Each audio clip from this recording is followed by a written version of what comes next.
Hello, adventurers. Lex Gray here. Welcome to another entry. Today we are exploring episode 1 of To the South, which is a continuation of the Escubar campaign. Let's begin. Now, a disclaimer, a few disclaimers.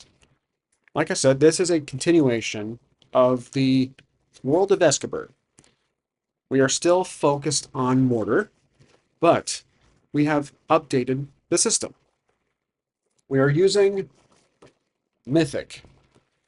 This is not the GM emulator, second edition. This is a standalone RPG from the same creators, Mythic. So, not a sponsor, obviously.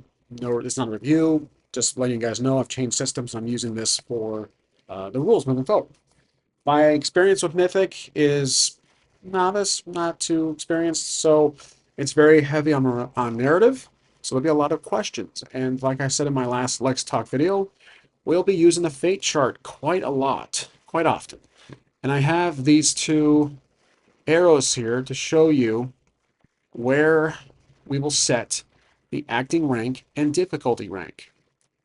And as usual, I will tell you guys my character sheet, what I'm looking at, because you guys can't see it, what the attribute rank is, what attribute I'm using, and if I'm using an ability, or if a strength and weakness kicks in. So the layout is very similar to Fate.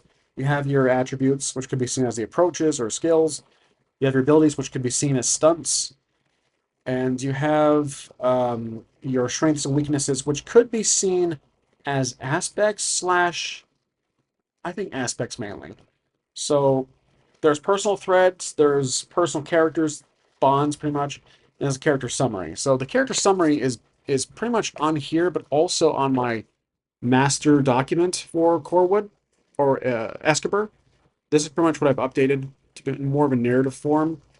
But we can see here Mortar is a former dockhand for family business, now an adventurer, short and agile with added strength, great at reading people and their motives, has social anxiety in large gatherings. Thought I'd throw that little breadcrumb in there. Skilled with blades and bow, grew up around petty thievery and scouting for various factions. That is practically what I wrote down on my sheet here. Now, here is how I lined up his attributes. Strength is average, his agility is high, his reflex is high, IQ is above average, intuition is above average, willpower and toughness are both average. Because the fact that he's not exactly a big guy or that can take, he's not very durable, but he does have armor. I haven't forgotten about that. He does have leather armor, which gives him a +1 rank shift when defending. He also has dual blades and a short bow, which both give +1 rank shift in combat, whether it is close quarters or distance. Combat's obviously going to be the very experimental one if we get to that in this episode, but I'm very intrigued to see how it works out. And I'm also very excited to see how we can use the fate chart when it becomes a full conversation. I could just summarize an entire combat sequence. I don't have to go turn by turn. I don't have to do every single detail. I believe what I'm house ruling here is basically turning the whole entire combat into a conversation with the fate chart by adjusting it with modifiers, detailing what's going on around, how strong the enemy is, how strong we are, what skill we're using, what outcome could be, stuff like that. And that will shift around those two arrows quite often. And then we'll roll for it. So, and then as far as the abilities go, based on what cards we had before, the asset cards from Ironsworn, I gave him Backstab with a rank of high, then Navigate with above average, Hunting average, and then Follow/Trail tail above average. Just based on his past habits. Some of it was influenced by the asset cards, but most of it's based on how we role played and how things turned out. Now, the personal threads, which is just a little section here that you could be seen as vows, but I don't have the tracker. Obviously, they don't do that in this game. It's just based on narrative. It's search for Holf. That's his ultimate goal. That's the quest he's on right now. So I may use terminology or just quests, side quest. It really depends on the moment. Earlier in my last video, I was talking about I want to use filmmaking terms, so plot line, subplot, plot, plot points. If I forget, you might hear me say quests and side quests. Just it depends on if I just slip up and forget.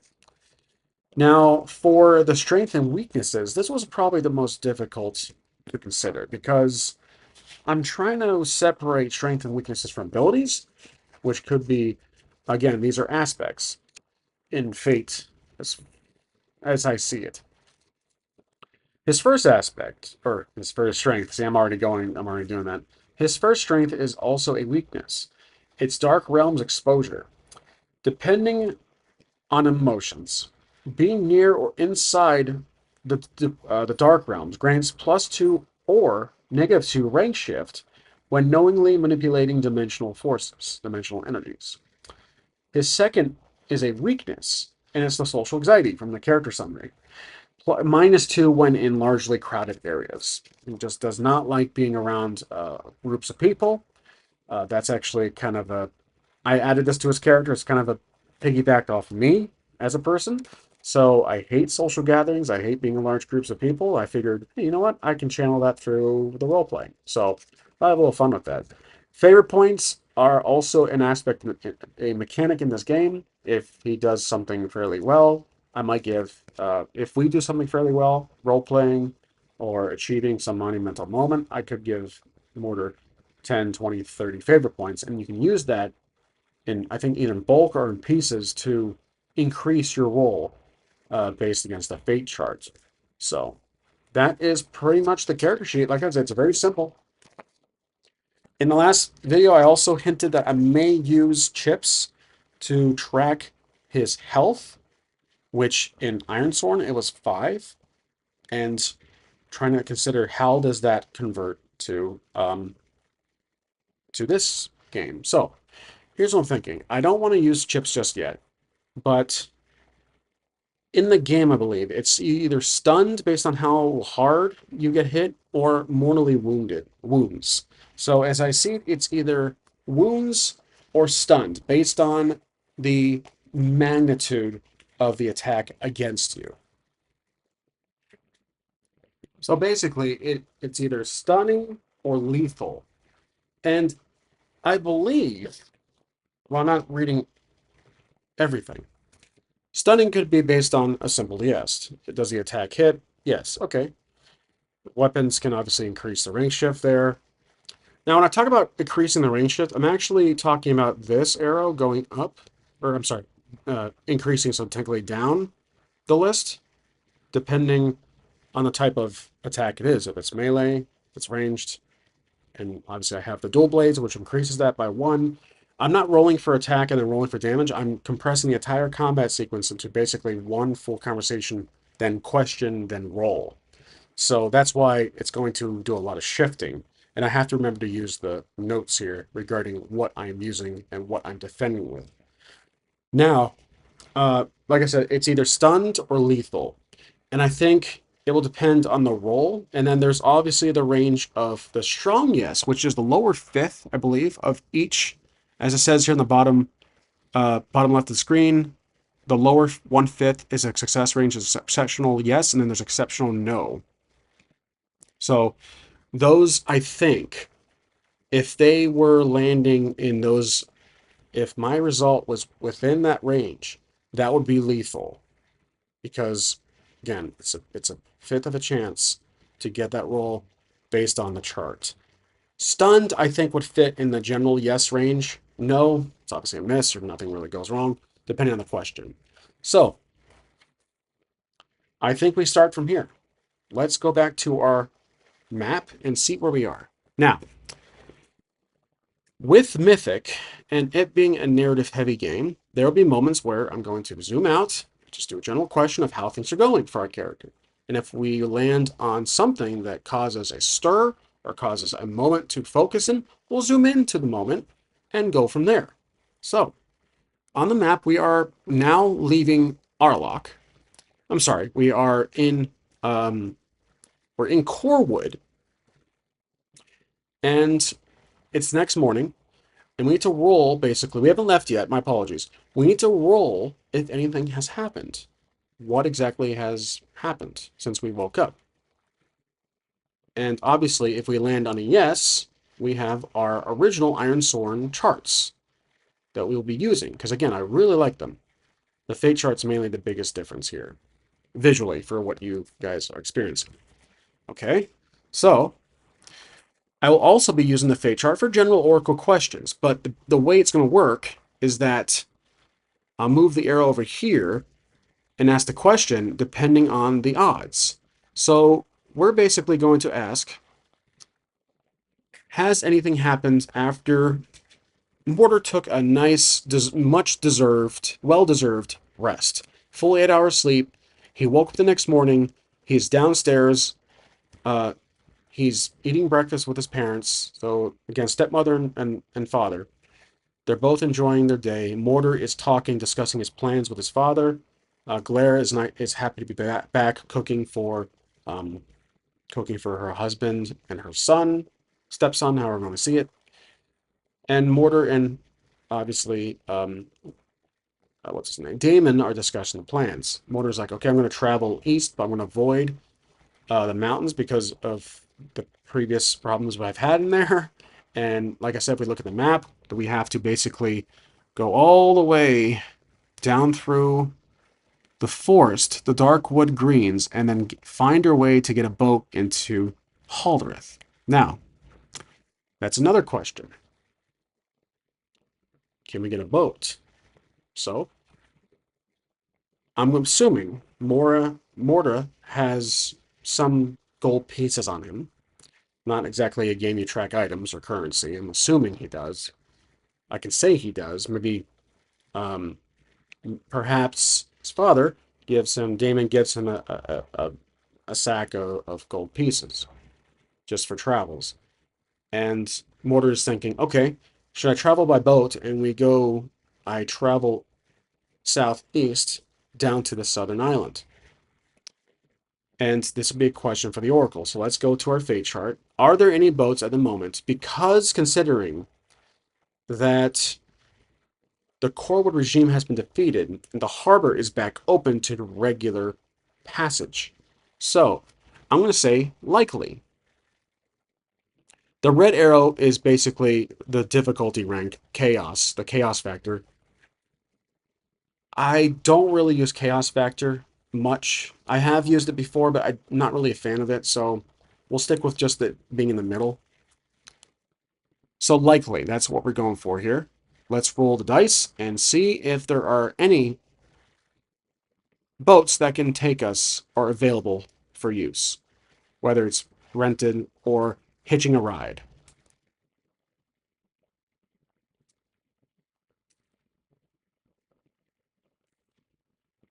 If I can make it work. 1 second. There we go.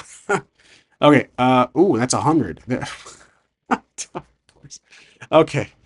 So, uh, 100 is a no. There is indeed no boats available, and it is a strong, significant no, which means I have to create a plot twist. I just have to.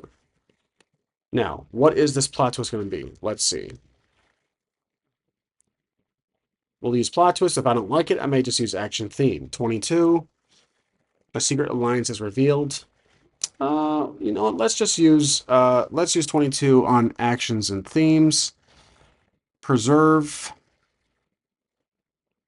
and then 48. Preserve debt.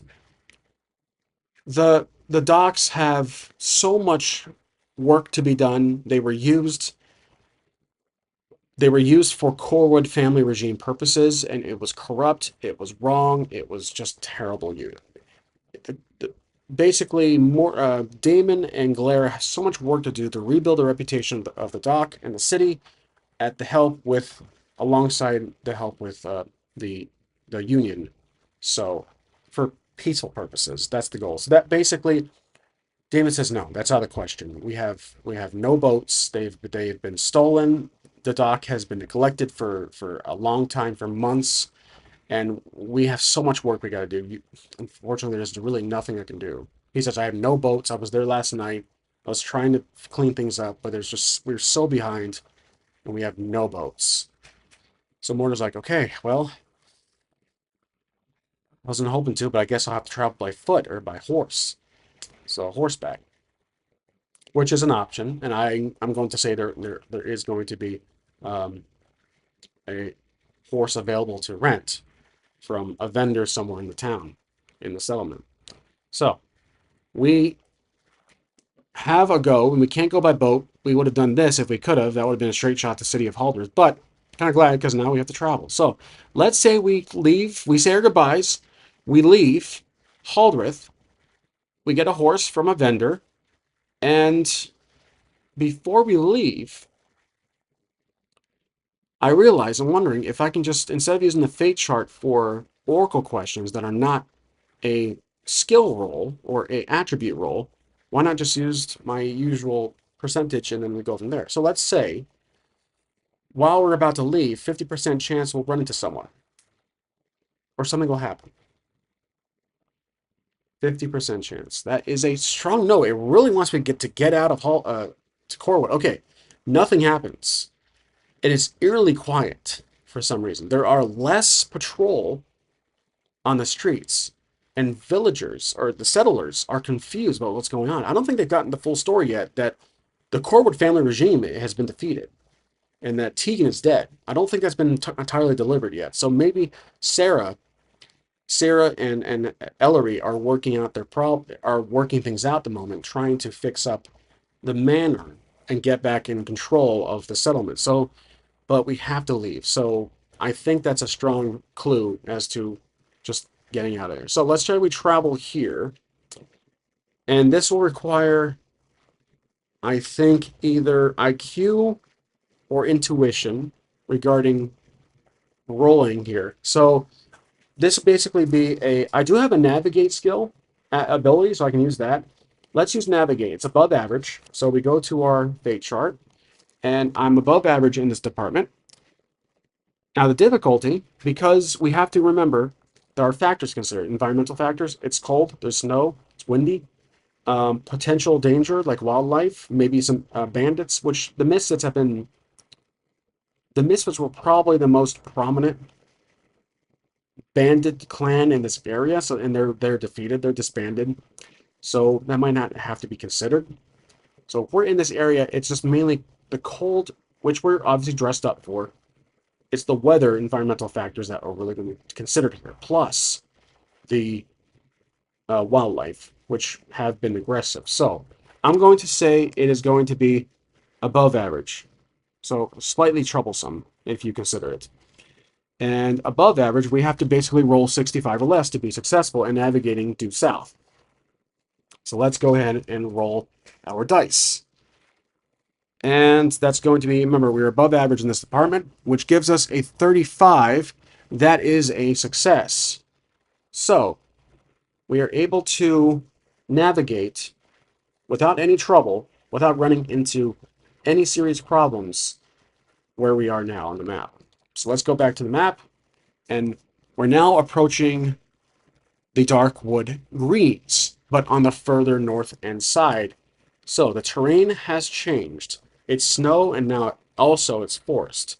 So we're looking at a mixture of rougher terrain, rougher ground. There's less visibility. Still the snow, probably windy and cold. Or it's probably not as cold as where obviously we're in the farther north. So the weather is turning into maybe Flagstaff, Arizona, and during the winter. So we are there, and now we're going to roll once again, navigate. I have a feeling navigate will probably be our most usability when it comes to crawling, hex crawling, traveling. So this is another above average, and because of what I mentioned earlier, we are now in different terrain. There's less visibility, and it's a little more cramped. It probably is a trail. Unfortunately, in the software incarnate that I used to design the map, I could not. You have to pay for a feature to make the roads paths, so that's not really there. I'm just assuming there's a path there. So let's go back to the fate chart. I'm going to bump this up to high. That's the difficulty that I'm considering based on the factors. And now we're going to roll navigate. So let's roll the dice. See what happens. And that's going to be an 80 exactly, which is unfortunate because that is a failure. So the failure will be either a action theme, plot twist, or pay the price. Let's try pay the price. Let's see what happens. We haven't used that in a while. So pay the price. Okay, it will be 94. It forces you to act against your best intentions. Okay, well, it's something forces us to work against our best intent. Our best intentions was to get to Aldrich. That was our best intentions. So what acted against us? Let's pull up the action and theme oracle for this one. Something is obviously working against us here. It could be an encounter. 3, that's a weaken. And then we have 23. Tool. A physical item has worked against us, which is not good. Now, best intentions. I'm trying to figure out how to read that. Pay the price. Let's go back to that again. It forces you, the current item forces us to act against your best intentions. Maybe this is kind of based on a comment from one of my viewers, is that the stone that we have to use to communicate with our father back in Corwood, maybe it's acting up. There's something strange about it. So there's something giving off. It's giving off a really strange aura, and it's really warm. And I think Mortar feels it. He grabs into his pocket. He reaches into his pocket. So now we're zoomed in. He's in the forest. He grabs into his pocket, and the rock is cracking, like it's actually crumbling apart. He doesn't know why. He's freaking out. Like, well, what the hell's going on? So again, our best intentions, our best. I almost forgot what it says. Our best intentions was to get to Haldreth and use the stone, and our attention is falling before our very eyes, and he doesn't know why. So the stone is beginning to crumble, and he's confused, which means there's something nearby that's caused this. And it's because the artifact is the only real magically the only item that Mortar has that has magical properties. And maybe Moss did not tell him something that he should have known about the stone. Maybe it has to be you need to do some of the stone once a day to keep it charged, like rub it against another stone to cause great friction. Maybe that's it, but it's losing its potency. So it's losing its potency, and he needs to figure out why. Now, I'm trying to think of how this can pan out. This could be the issue that it hampers or it causes a problem for his goal here. And his goal is to get to Haldreth. So we look back at the map, we're still in the forest. But I believe there may be a reason. And I could think of a plot trigger that I thought of earlier. And that is the big bad, the dragon. So, because the Misfits have been disbanded, mostly defeated, mostly killed, technically the mountains have been unoccupied. But the dragon, let's go to our master list here. The dragon is actually dormant at the moment. His character is right down here. So he is, I'm going to say, the Esper dragon. Esper is his name. He is dormant. He's hibernating, however you want to say it. We can assume. And he is up in his chamber, which is the very top, tallest peak of the Pantheon peaks. And I think his presence gives off such a massive aura of how powerful he is magically that any items nearby can often go haywire. And so that would explain as to why there's really nothing in the forest itself that's giving off these properties. It could be the dragon. So let's ask the Oracle. I have another possibility of what it could be, but let's say 50-50. 50% chance it's the dragon. 43. It is the dragon. And actually, because it's a weak yes, it means that the dragon is so far up in the north in the mountains that the stone is not completely destroyed. It's starting to show signs of wear. So it's having a strange counter reaction to the dragon's presence. It could also be because that maybe just because Mortar is exposed to dark realms, and so he has this strange magical dimensional residue, if that makes sense, that's affecting the stone's performance, its potency. So he's concerned. Now it's not burning in his hands. I don't think it's just straight up causing his hands to catch fire. So he's going to keep an eye on it, but this doesn't really stop him in his path. It doesn't really cause a hurdle. We don't really have an encounter, I don't think. And so he puts the stone back, but I'm going to note here in, let's say, actually, one second. Okay.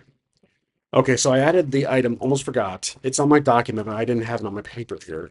Basically added the item that it's the magic stone communicating with Damon, and it's having issues. So yeah, I keep that in mind, and we'll see if those issues are permanent once we get to Hallbrith.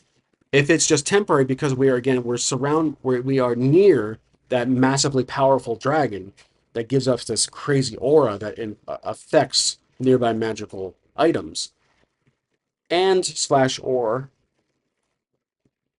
because Mortar has been exposed to dark realms, giving off a unwelcoming vibe to magical items. So that is a potential plot point, and we'll have to keep that in mind. Now, let's go back to the map. And now we are going to be traveling right about here. And let me update the, actually, one second. There we go. I just removed the little location graphic at the bottom. We don't really need it anymore. We're now just kind of using the map itself.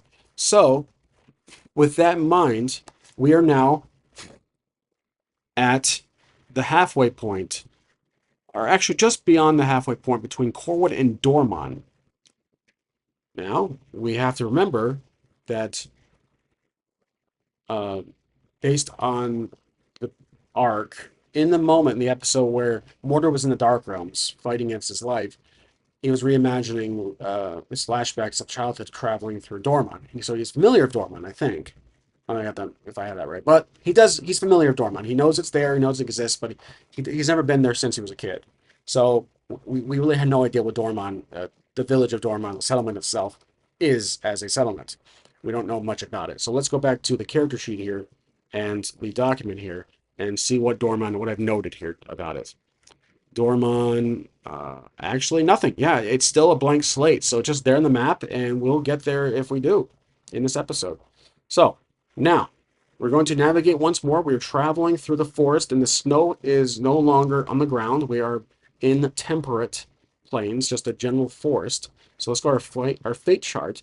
Because the snow is no longer on the ground, we are going to lower the difficulty rank to above average. We're still, on our own on a horse. We're still traversing through a rough terrain, which is a forest. It's crowded.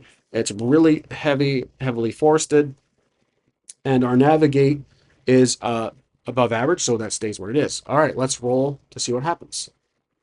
How does this result turn out? Above average, we roll a 55, which unfortunately is a negative. That is a very weak no, and something goes wrong.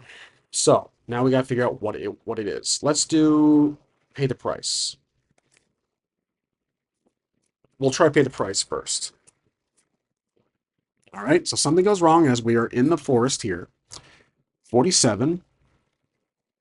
A new danger of foes revealed. Okay, so we have a combat. We have a new foe appears.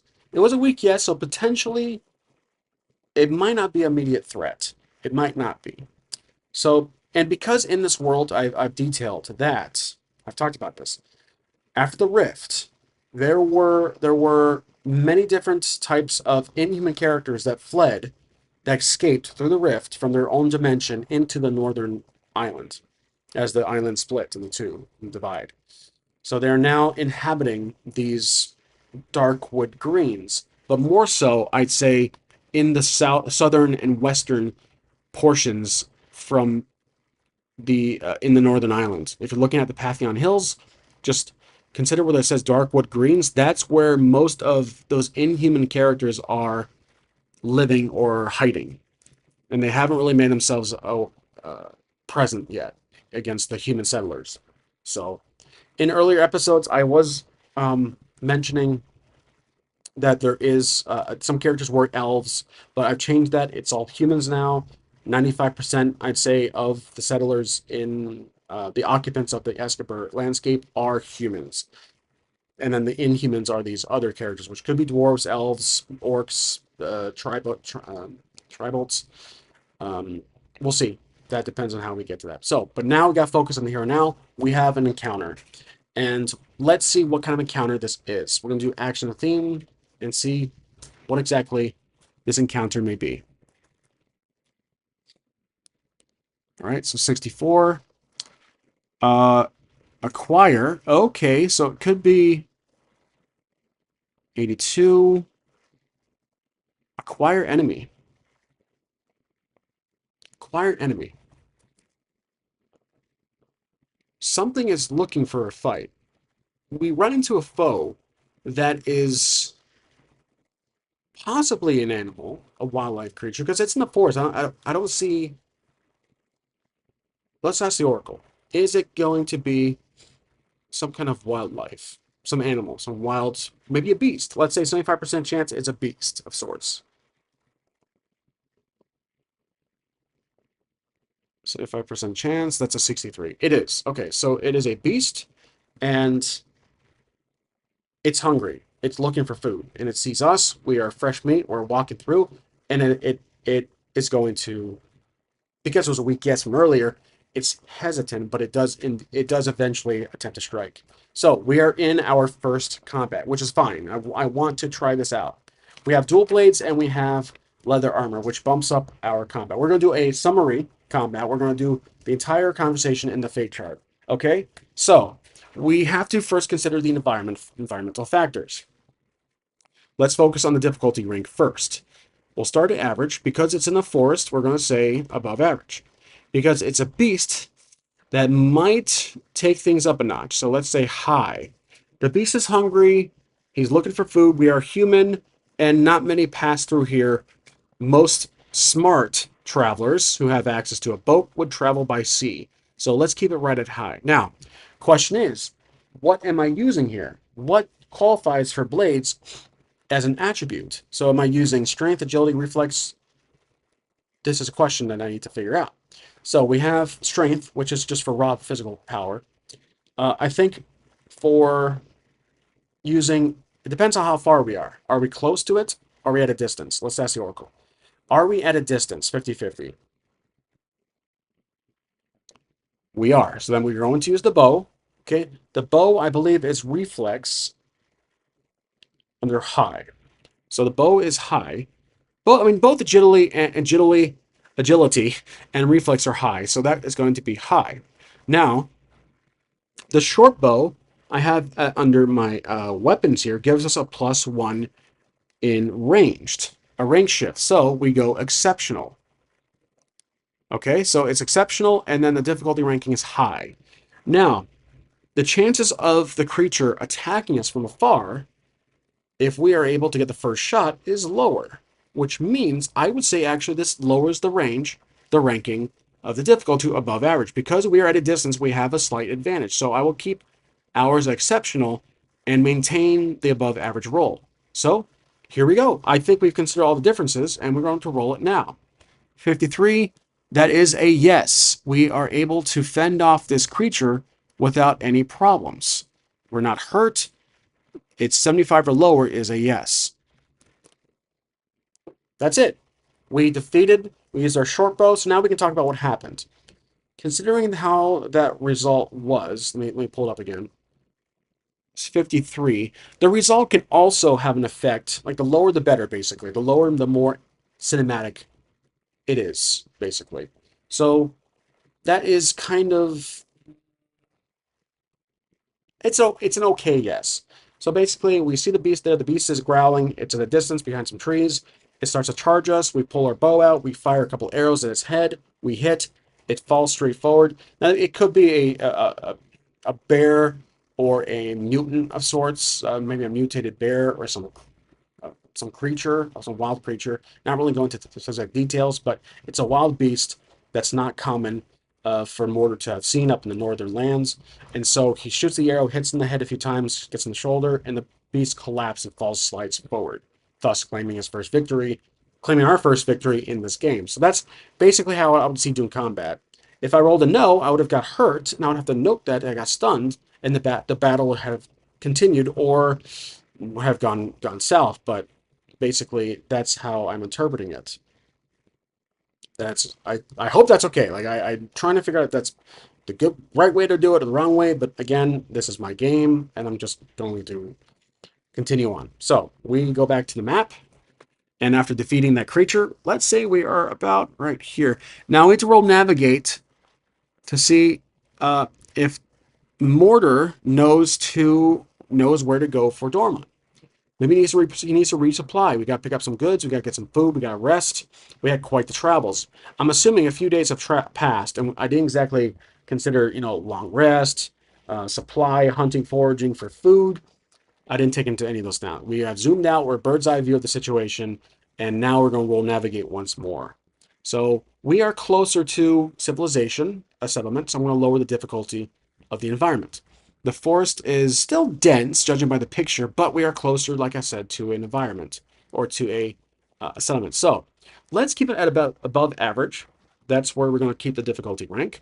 And navigate, as always, is going to be above average. Right there.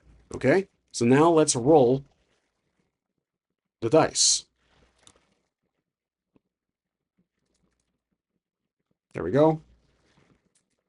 Oh, that's not good. 91. Okay, so something really does not go well because that would have been 50 or less anyways. So 91 is actually a strong no. That's barely a strong no.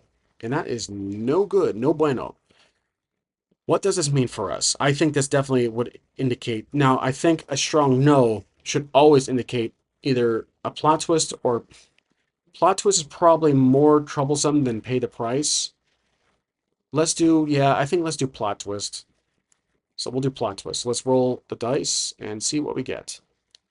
This has to be a negative factor, a negative on our character. 57. You are too late. Too late.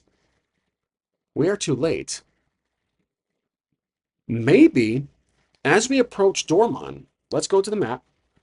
As we approach Dormon, I'm getting to see a couple of qualities of this location. Actually, let me delete this one. It's an old one. There we go. Locations. Let's create a new location for Dormon. That. Okay, and it is going to be, we don't know much about the government yet. It's let's say it's a village. Actually, it's a town.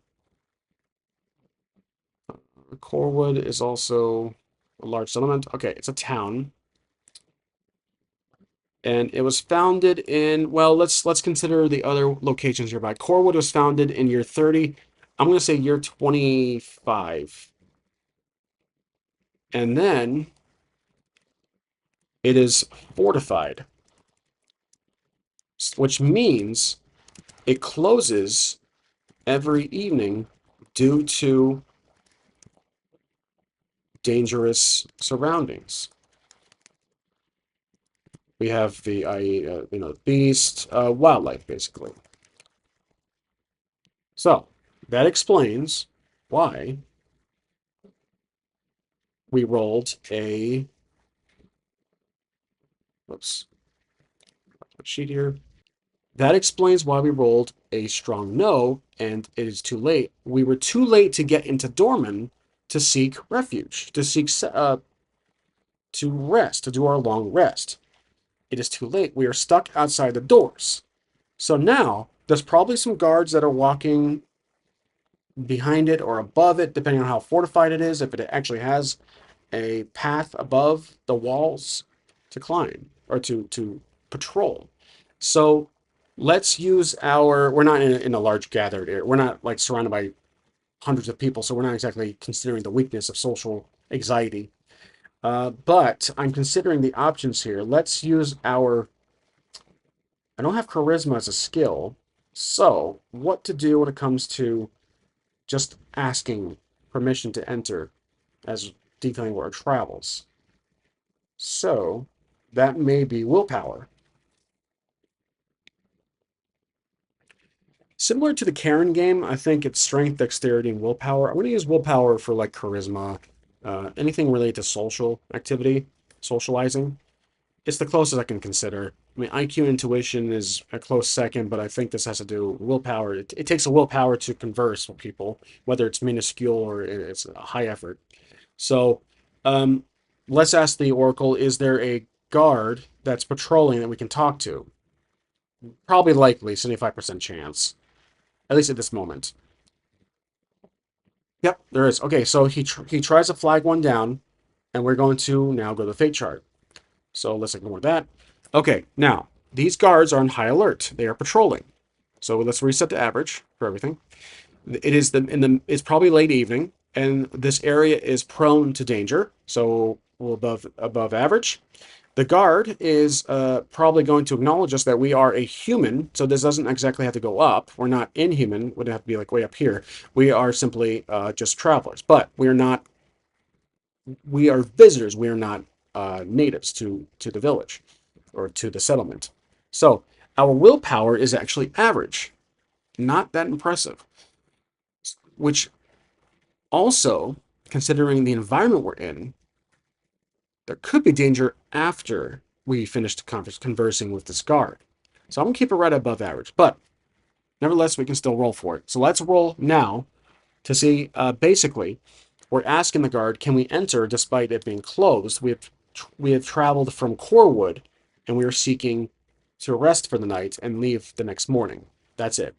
That might actually, depending on what's around us, might also be considered as a factor. So let's go to our dice and roll for it. But that's basically, will they let us in? That's basically what I'm trying to say here. Oh, look at that. Corewood. Oh, but it was not a strong yes, though. It was barely short of a strong yes. 7 is what's required. So, technically, it is a yes. And the guard, for some reason, he's like, "You're from Corewood, really?" So he let someone know down below to let us in, and the doors open, revealing the inside of the settlement of Dormont. So we're officially entering Dormont, and let's now update the map. We're right here. Okay. So as we enter Dormont, the doors close behind us, and we're looking up at the guard, and he um, yells down to another guard in front of us who welcomes us.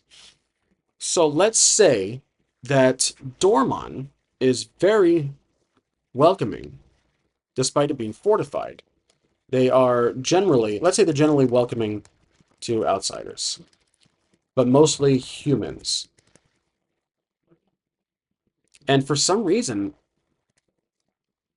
uh, they have an interest for travelers from Corwood. Let's build on this. I'm really interested in this little possible dynamic we have. Why would these guards let us in if we were from anywhere else? But apparently Corwood was a flag. Now let's ask the action and theme here. Let's see what the reasoning may be. Action, we have 54, which is going to be move, and then 67, war. Oh, move war. Interesting. Move war. There's a potential conflict of Dormon and someone else. Oh, the mutants, the Inhumans. So Dormon is at war with a tribe of Inhumans nearby. I think that makes the most sense. Let's go to our let's go to our document. Now, they are at war with nearby Inhumans, Inhuman tribes, and they're looking for recruits. So they see us, they see Mortar. He's a young 20-something individual, male, who is an adventurer, so most likely is able to defend himself and is good with, potentially good with fighting. So they're actually looking for recruits. So they let us in. The guard uh, speaks to us, and he says, "You're from Corwood." And we say, "Yes." Mortar says, "Yes, I am. I'm from Corwood. I'm traveling south to Haldworth. I needed a place to stay for tonight." And the guard looks up at his colleague up there on the raft, on the top of the fortified wall. And he says, "He's from Corwood. I hear a lot of you from Corwood are very good in the dark." So Mortar's like, "Yeah, I do have experience in scouting and let's say other aspirations." He doesn't want to give away the fact that he was a thief, but he's like, "Yes, I'm good with a blade. Why?" So the guard he's talking to says, "Well, we have been dealing with quite the threat in recent days. There has been a rise in attacks on the west side of Dormont, on the west wall, and we've actually lost a few villagers. They break through our walls and they kidnap they kidnap our settlers." So, and I think that's pretty much what my document says here. Looking for recruits. So basically, um, the Inhumans attack often, stealing, let's say, stealing food, etc. And the guard, I think he's trying to guide us to speak to the captain or to the leader of this village. I keep saying village; it's a small settlement.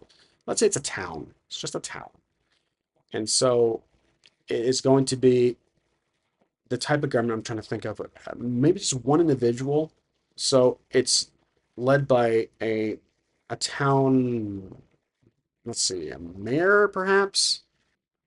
I also have to remember that the Northern Island is less civilized than the Southern Island. Southern Island is more civilized.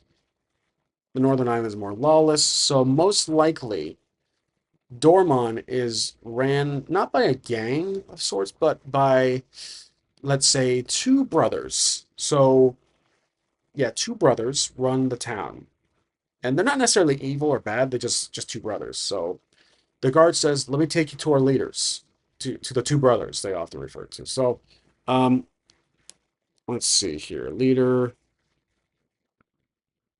I usually put this up top here. Um, Led by two brothers, and now I need some names. Let's say it is going to be Dungish. Let's say two barbarians, Dungish and Jargon. Dungish and Jargon. And so, as silly as it sounds, I think it works. They're probably similar to dwarves, but they're shorter, big, huskier, larger humans. And so, this guard, we tell the guard, "Well, why exactly am I going to see your two leaders?" The guard says, "Well, we need help. If you want to stay here, you need to do your part. We don't just let people in willy nilly." Now, I'm kind of contradicting myself here. Generally welcoming. So I'm going to say, generally, they are interested travelers, basically for recruiting.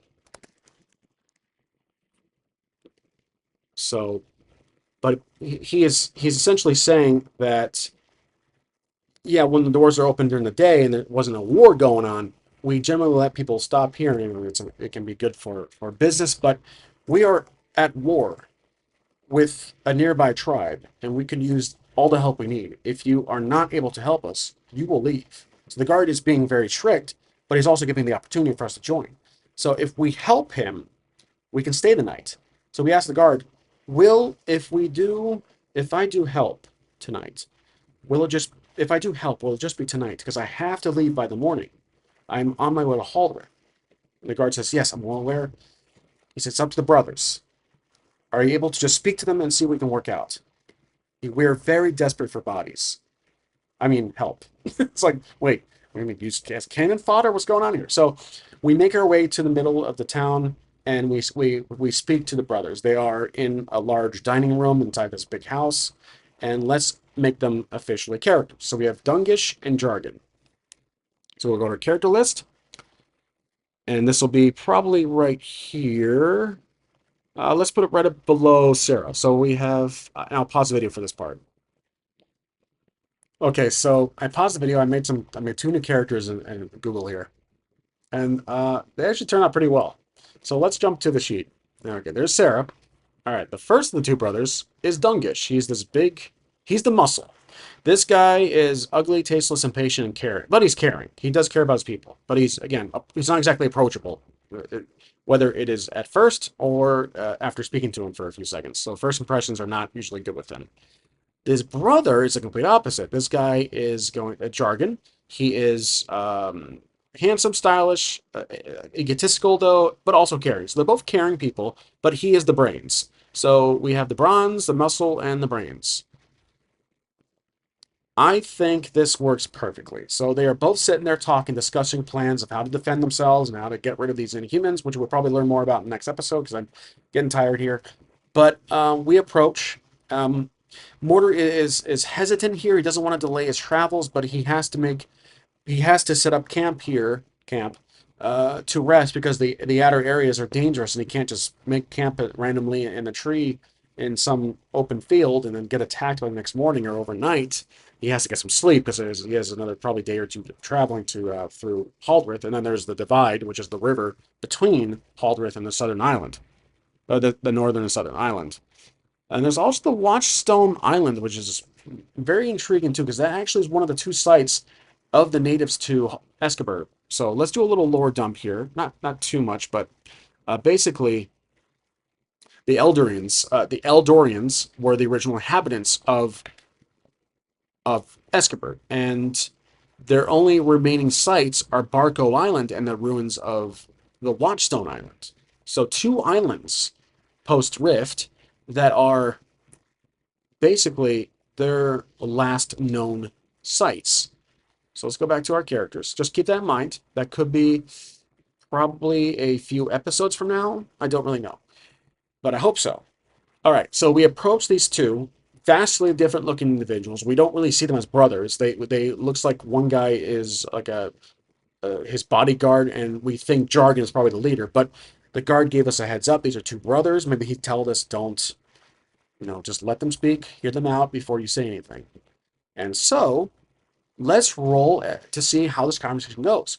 We got to take into account how these two are currently mentally. They're dealing with loss of probably some potential life, property damage, being under constant threat, so it's going to be difficult. Let's go to our fate chart. We're basically trying to summarize, to generalize, trying to roll for the entire conversation at first to see how it goes, and then I'll role play how it goes. All right, definitely not average. This will be very high, and it depends on how we approach this conversation. We are willing to listen. Mortar's willing to listen. I'm trying to look at his character sheet here. He's willing to listen, and he's good at reading people, so you can definitely see the distress. So let's say that also, because we're going off willpower, which is, again, only average. It's not the most impressive. So average. But I think I probably should make intuition the option here, because I would say that actually encompasses listening, being aware. So I'm going to use intuition here, not willpower, as I normally would. So intuition's above average in my scale here. And so they are frustrated. I think high is basically good for us. So this roll will be not not necessarily saying no to them or saying yes, but how the conversation turns out. We're doing basically a pre-roll to the conversation. Trying something else different here. Want to see how it turns out. So let's go ahead and roll for it. Yes, meaning it's going to be good for our character. No, meaning it's going to be bad. 16. That actually is a good roll. So above average, that is a yes. So it does go well for a character, meaning the following. Let's go to our actions and themes. So it goes well for Mortar. 54. Move. Another move roll. And then 30. Move Bond. Okay. So I think all this means is he tells them, he listens, they introduce themselves. Douglas is like, who is this random bastard? And Jargon's like, oh, another potential addition to our team, as he stands there. And they discuss, the guard says, we found this fellow outside, he's from Corwood. And Dungish is like, Corwood? Oh, you, he keeps saying bastards. You bastards are actually very good at close quarters combat or something in the shadows. But like, you can actually be of great help to us. We could use a scout. Jargon's like, oh, actually, why don't we consider the option that maybe he can help us within, basically helping rebuild. And so Mortar says that he's willing to help. He appreciates the hospitality of being able to stay here tonight, but he needs to leave by the morning, so he can't be here permanently. Like, he can't be here from now on. And so Jargon and Dungus discuss, and based on the roll from earlier, basically, they agree. They're good at speaking to each other, but it's hard to approach them individually. Together, they're probably the best to talk to them. And so based on that roll, they say, well, if you are willing to help us tonight for at least till midnight, till high moon, till full moon is at the top of the sky, then we are willing to let you settle in our tavern, and you may leave by the morning. Can you help us? And Mortar is like, this is a side quest. Mortar's like, that sounds fair. I'll help. And so they tell the guard to instruct Mortar what to do. And I think on the roll from earlier, the roll was, let's see, what was our roll? 30 bond. Basically, okay, here it is. They want us to go save two individuals. No, one person was kidnapped from a recent raid. That's it. They said, okay, if you can help us find a friend of ours, one of our townsfolk was kidnapped last night and hasn't returned since. He has most likely been taken by the Inhumans, the mutants, whatever you want to call them. So we agree. He says, we'll be accompanied by one of our guards, actually the one who's standing right next to you. How does that sound? And Warner's like, I will accept. I will help you in this mission. And then Duncan's like, perfect. And he drinks some ale and he slams on the ground. All right, more ale, wench, and then he slams again. So that's how the conversation turned out. And I understand that my role play is not exactly grade A acting, but I just want to keep this train moving. But as I perceive it, they are approachable together, and so we have a side quest where we have to help, basically save Dormon, a settler. So what we know is that they were kidnapped yesterday on the western side of town. So we won't be paid for this. We're basically being allowed to stay as long as it takes us to come back in time by moonlight. So we leave the house, their house, and we go to the west side. So let's go back to our map, and I think we're just on the tip here on the edge. And then the guard, we're at a part of the wall that's being guarded, that's being rebuilt. It's been destroyed, probably from some kind of explosive. And they said, we saw the mutants take the one of our own through that clearing over there. So he's pointing to the left. He's pointing west, and we understand what we need to do. And as we step beyond the wall, we can hear critters and birds chirping, and a wolf howling in the distance as we are about to disembark on our next unfortunate side quest. So that's where we're going to end the episode. Hope you guys enjoyed. Let me know what you think of Mythic. It's intriguing. I have to definitely get used to it. Let me know. Also, let me know what you think of that type of role I did earlier. So basically, the role summed up the entire conversation. It wasn't like a play-by-play. We weren't John Madden circling on, on the field there, but it represented the entire the outcome in favoring of the character. So it was a simple yes, which means we were able to stay here. We were able to leave by next morning, but we have to help. If it was a strong yes, maybe they would have been like, you know what? Uh, if you can, we'll let you stay. We have enough people, but if you can help us gather some food or some simple things. But because it was a simple yes, we have to do something in exchange for letting us stay here. So kind of an open-ended question. Now that I'm seeing it, I'm not exactly a fan of that approach. Next time I might just do a play-by-play. I might just roll for the approach, giving our listening to what they say. I will tell about I will say what they have to explain to Mortar, and then we'll try to reply to what we're doing at the moment, what we're hoping to get to Hallrith. And again, I don't want to be too much. I don't want to be too upset about it, but now that I'm seeing it, it wasn't too much of a fan of that role. So feel free to let me know what you guys think about this game below. If you're not fans of it, I can always go back to Iron Sword, or to be honest, Fate Accelerated might be good. But I have to give this one a try. You guys voted Surprise Us, so I did. And I never played it before in full, so I just, again, have to get used to it. And yeah, it just depends on how I use it. I think that's the real problem here is if I go by the rules or if I house rule it to an extent, but don't jerry rig it too much, and it might fall apart as I go. But so far, for the most part, in this episode, we came across a few things, and I enjoyed it overall. So, but there's also a side of me that's like, it's okay. Like, it's not bad. I kind of like want to go back to Fate Accelerated. So let me know what you guys think, and I'll make a decision by tomorrow. I want to stick with it because that's what you guys voted, but at the same time, I don't want it to take away from the enjoyment factor, at least for myself and you guys. But I have to consider my own, my own needs here. So hopefully that's not bad news for anybody who voted. But yeah.